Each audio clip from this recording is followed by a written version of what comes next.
Hoje nós vamos ver uma coisa muito importante, e eu queria assim, por que eu projeto alguns textos? Porque aquilo que a gente ouve, a gente esquece.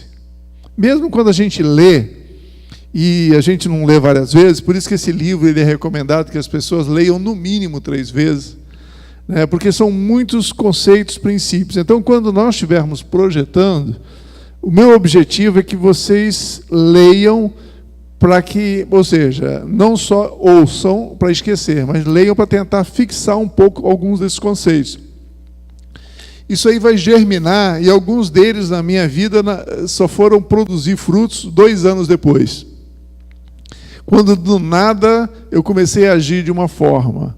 Então, nós estamos hoje aqui fazendo uma reeducação da nossa mente, uma renovação da nossa mente, num curso compacto, porque isso é um processo longo, de renovar a mente. E essa questão do governo, modo de governo, para que um governo seja produtivo, funcional, é necessário que ele seja semelhante ao governo de Deus. Deus tem um modelo de governo.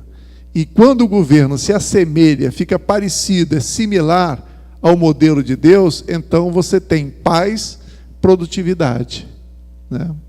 Então, assim, quando o modelo de governo é bíblico, ele produz paz, produtividade, e como diz em Isaías 9,7, para que se aumente o seu governo e venha paz sem fim.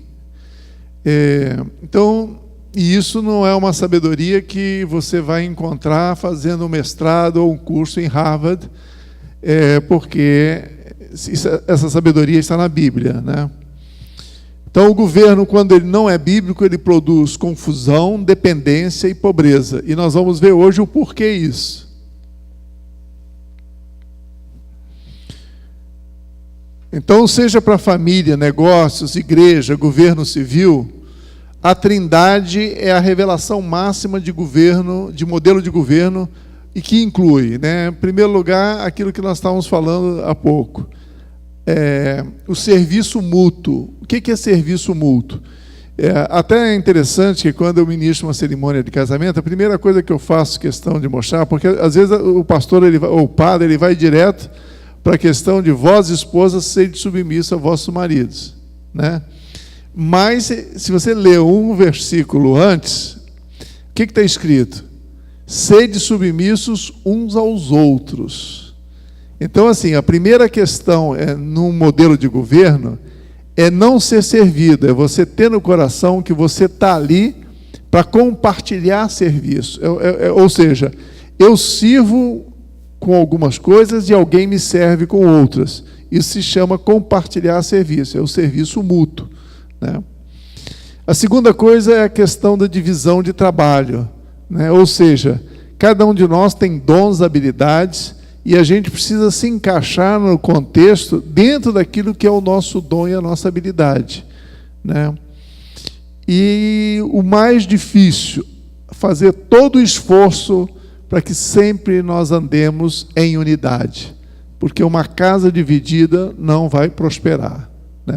E, assim, o pré-requisito para haver unidade é você morrer para o seu ego, para a soberba, para a sua exaltação, e viver, que tem muito a ver com o que nós falamos acima, de servir ao próximo. Se você viver para servir ao próximo, fizer todo o esforço para isso, você vai liderar e vai ter unidade.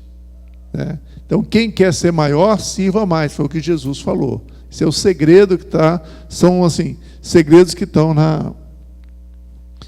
no reino de Deus. E como está lá em Colossenses 1, 13 a 18. E ele nos libertou do império das trevas e nos transportou para o reino do Filho do seu amor, no qual temos a redenção, a remissão dos pecados. Esta é a imagem do Deus invisível, o primogênito de toda a criação, pois nele foram criadas todas as coisas, nos céus e sobre a terra, as visíveis e as invisíveis, sejam tronos, sejam soberanias, quer principados, quer potestades, tudo foi criado por meio dele e para ele. Ele é antes de todos, Ele é antes de todas as coisas. Nele tudo subsiste.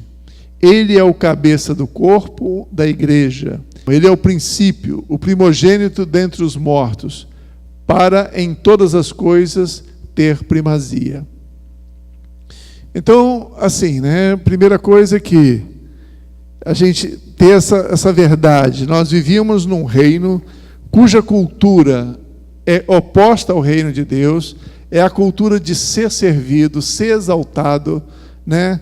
É um ego que precisa ser massageado o tempo todo, porque senão você entra em depressão. E você vai para um reino, né? Um outro reino, em que você ali, qual é o pré-requisito?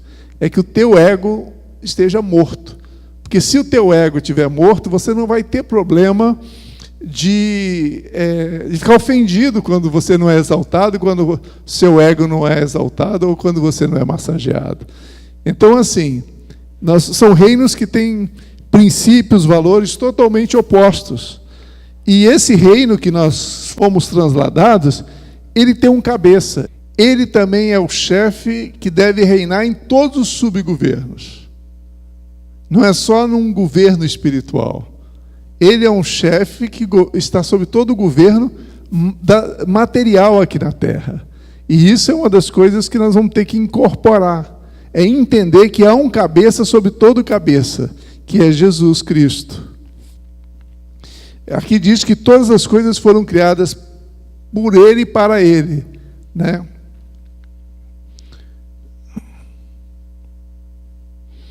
Então, assim, o governo bíblico, todo governo deve estar unido em Cristo, e governantes menores são limitados e atados juntos em serviço e em submissão.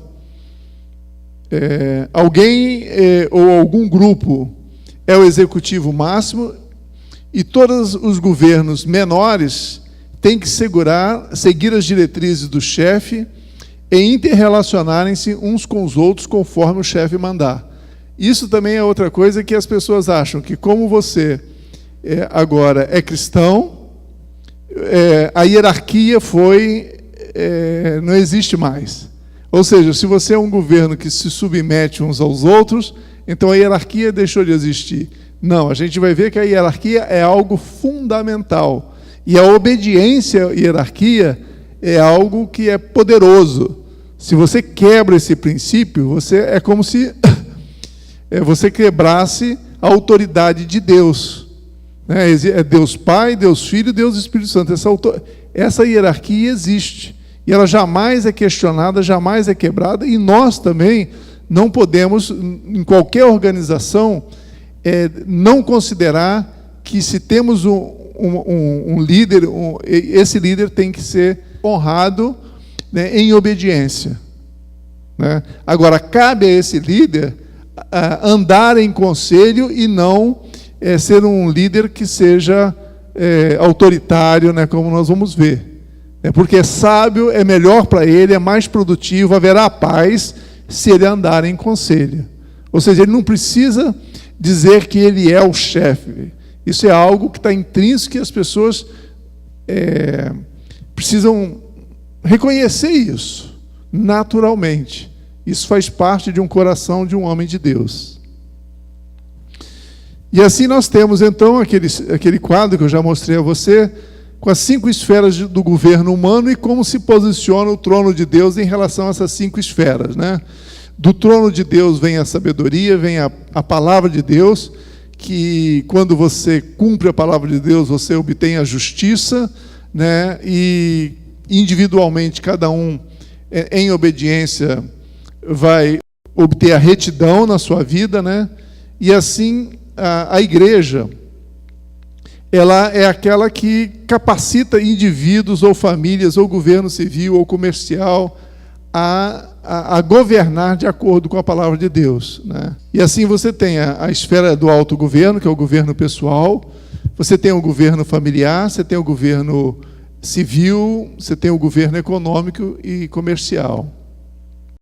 E assim, né, se Cristo não é o cabeça, se Cristo não reina, então o foco centralizador passa a ser o indivíduo. né? E quando o foco centralizador é o indivíduo, nós temos o quê? Cada um pensando do jeito, cada um tem o seu critério do que é certo e do que é errado. E o resultado disso é o quê? A anarquia, né? Porque cada um quer fazer do seu jeito. Você não tem uma ordem, você não tem uma diretriz única, né? Você não tem um único sentir, um único pensar. Você não tem uma única missão, visão. Cada um tem a sua visão, missão, e aí é o que se chama anarquia. Quando você tem a família, quando o foco é a família, você passa a ter o que se chama tribalismo, né? Então, e aí você tem conflitos em família, você tem guerra de famílias, né? Isso é muito comum, por exemplo, no Nordeste, no Norte, e mesmo em algumas regiões do Sudeste, em que você tem famílias que governam uma determinada região. Ou quando você tem o foco na igreja, né? Então, na denominação. E aí você tem o quê? A divisão, você tem as guerras religiosas, né? Ou quando você tem o foco no comércio, e aí a estratégia é criar monopólios, cada um absorvendo o outro negócio, para quê? Para que você detenha o poder, né? E assim você vai tirando todos os menores do mercado, e o foco mesmo é destruir os demais, os que são pequenos, né? E no governo civil, quando o foco é o governo civil, você chega numa ditadura.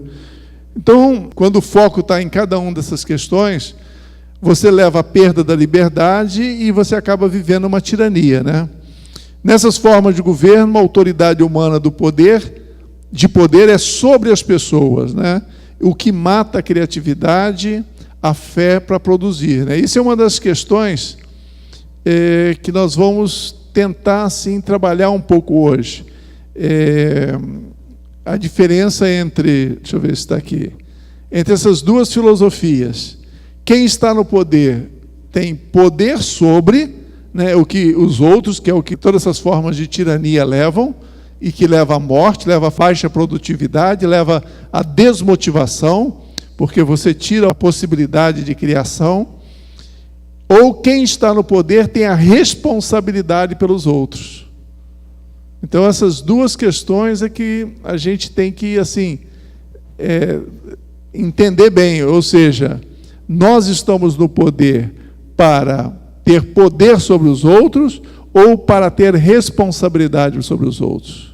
É muito comum quando você tem um governo, por exemplo, como o modelo japonês, é muito próximo disso, que quando você cresce em responsabilidade, chega ao ponto de você tentar promover as pessoas e elas não quererem a promoção, porque elas não querem aquele aumento de responsabilidade por tão pouca vantagem econômica financeira, né? Ou seja, não, eu não quero ser promovido a gerente.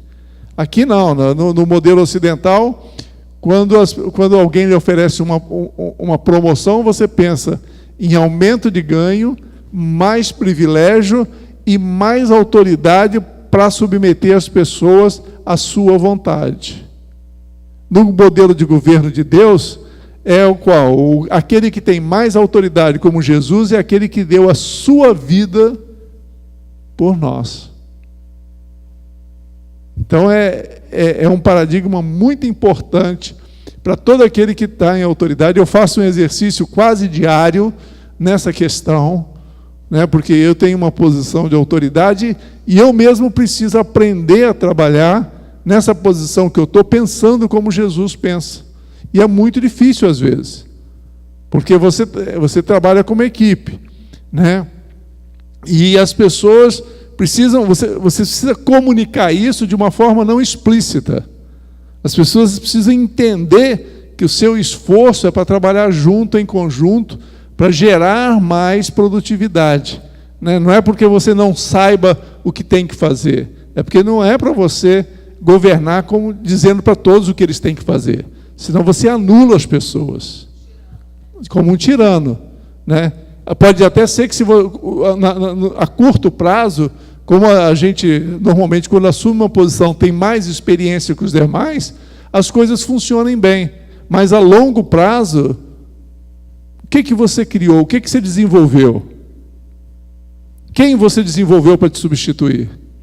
Então, esse processo de você compartilhar responsabilidades e não deter poder sobre as pessoas é algo que eu faço um exercício diário de como fazer isso na minha casa, na igreja, nos negócios, né?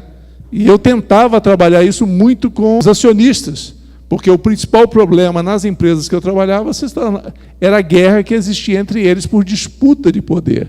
Quem tinha mais poder sobre quem? Poder sobre os outros leva à morte a longo prazo.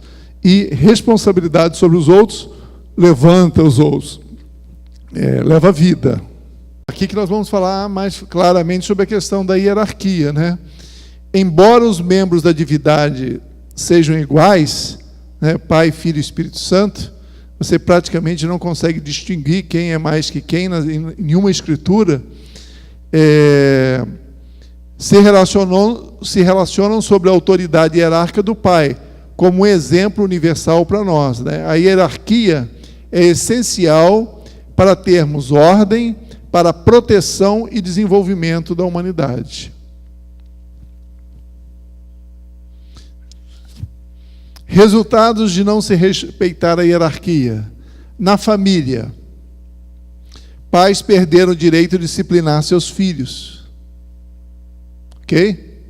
Filhos podem rebelar-se, responder e até processar os pais. A ponto que nós chegamos, né? Nas escolas, os professores perderam os direitos de ensinar. E os alunos, o direito de aprender. Aqueles que querem aprender, né? Porque alguns se comportam como idiotas na sala de aula. Você conversa com professoras de escola pública, isso não muito acontece em escola particular, mas assim, as histórias são terríveis, de professoras que são ameaçadas, professores ameaçados, né, que apanham. Tivemos um caso aí até que de uma professora que foi surrada, né, e apareceu em todos os jornais, hematomas. E em termos de sociedade, né, quando você não existe autoridade explícita nas ruas, o que acontece, né? A sociedade vai receber esses rebeldes das famílias, né? E terá que aumentar a quantidade de policiais para levá-los aos tribunais. Vai ter que aumentar a quantidade de juízes, vai ter que aumentar a quantidade de presídios, né? Enchendo as prisões e resultando em um aumento do governo e dos impostos. Então, o resultado da rebeldia acaba caindo no nosso bolso, né? Acaba influenciando no nível de segurança, de violência nas ruas, né? Então, assim, a hierarquia é fundamental, começando principalmente na família, né? No modelo de Jesus Cristo, o líder entra por baixo e empurra o liderado para cima, desenvolvendo ao seu potencial máximo. Então, assim, como nós já vimos um pouco isso, a função do líder é identificar quais são os dons, qual é a missão, o destino que Deus planejou para aquele liderado e desenvolvê-lo ao seu potencial máximo, não se preocupando se ele vai superar, muito ao contrário, né? Jesus falou, vocês farão obras maiores que eu fiz. Então esse tem que ser assim, o coração de todo líder, né? É que o seu subordinado tenha um desempenho, gere frutos acima do que eu gerei, né? A minha torcida aqui, no caso do coordenador dessa escola, do Daniel, é que o Daniel, daqui a 2 anos, ele dê shows.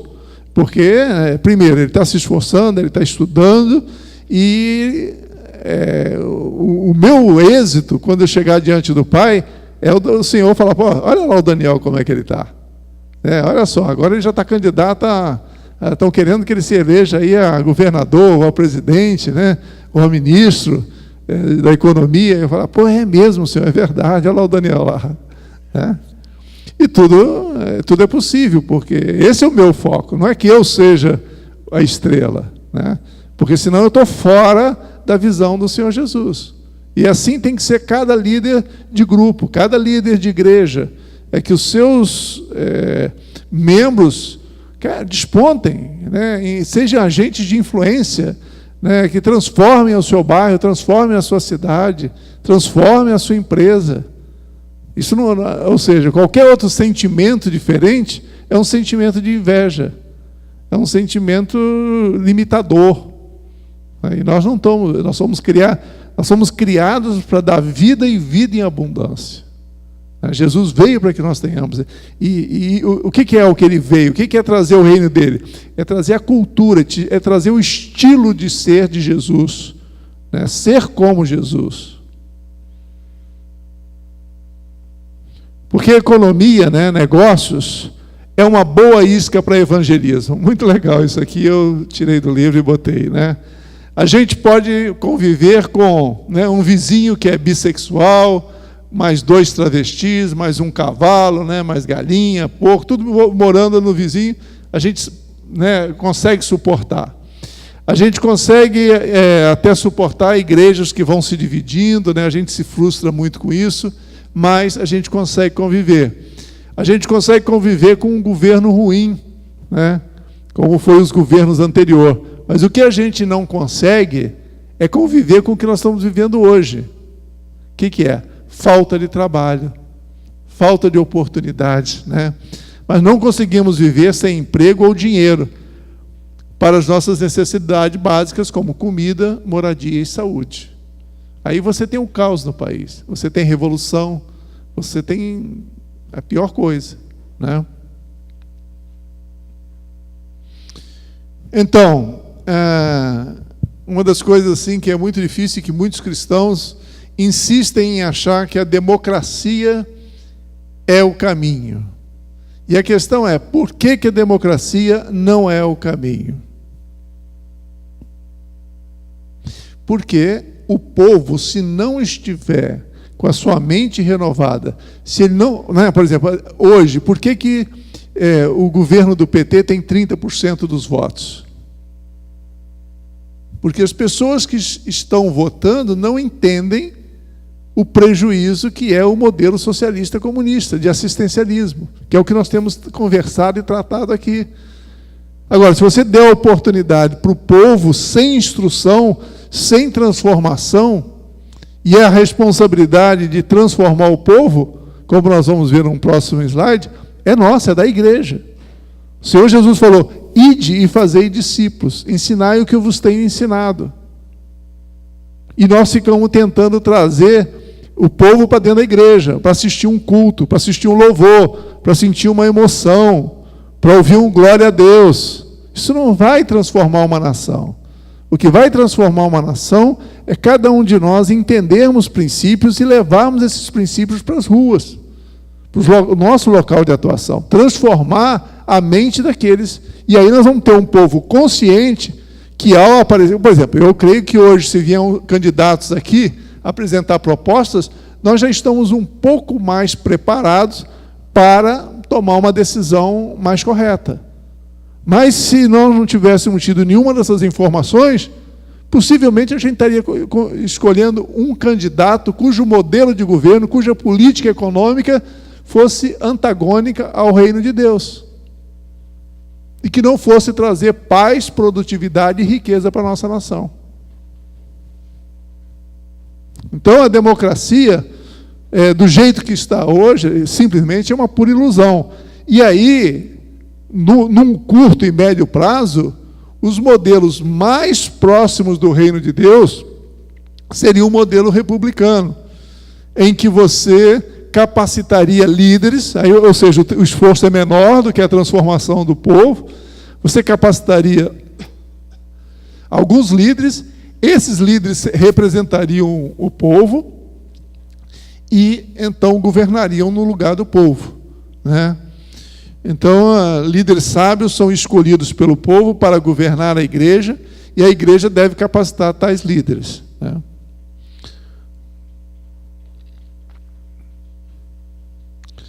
Então, assim, esse é algo que o Senhor me deu uma construção nos últimos 2 meses, que resume, né, isso não está no curso, que resume mais ou menos aquilo que nós estamos falando, ou seja, um governo onde Jesus, todo o seu poder vem por baixo dos conselhos das igrejas, né, da liderança, empodera esses conselhos com sabedoria, com conhecimento, e cada um desses conselhos empodera, né, os seus líderes de pequeno grupo, e esses líderes de pequeno grupo são pastores dos seus membros e prepara cada membro para ser um agente de influência diante do povo. Não sei se vocês estão conseguindo entender o diagrama. O Senhor me deu assim essa estrutura há uns 2 meses atrás. E eu até eu apresentei isso ao recentemente, gravei um áudio, um vídeo, porque ia ter uma reunião da nossa juventude, e eu mandei